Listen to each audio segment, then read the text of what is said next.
ধন্যবাদ আপনাকে। আমরা আজকে মাদকের অভিযান চলাকালে এক আসামির কাছে সে কোথা থেকে কিনেছে সেটি জানতে চাইলে এই ঘটনার এই জায়গার আমরা খবর পাই এবং তাকে নিয়ে তৎক্ষণাৎ এই জায়গায় আসি এবং আমাদের সাথে মাদকের অফিসার সহ আমাদের থানার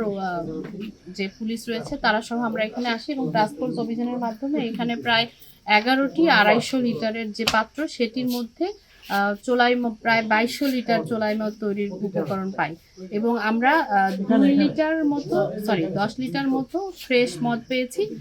এবং এখানে যে মদ তৈরি হচ্ছিল সেই প্রক্রিয়াটিও এখানে আমরা দেখিয়েছি এবং আমাদের যে মহিলা এটার সাথে জড়িত আমরা তাকে নিয়মিত মামলার মাধ্যমে যেন সর্বোচ্চ আইনগত ব্যবস্থা গ্রহণ করা হয় সেটির ব্যবস্থা নিশ্চিত করব। আমি আমার সাথে মাদকের যারা রয়েছেন এবং আমাদের পুলিশ সবাইকে ধন্যবাদ জানাচ্ছি এবং পাশাপাশি এলাকার সচেতন মানুষ যারা এই অভিযানে সহায়তা করেছেন তাদেরকে ধন্যবাদ।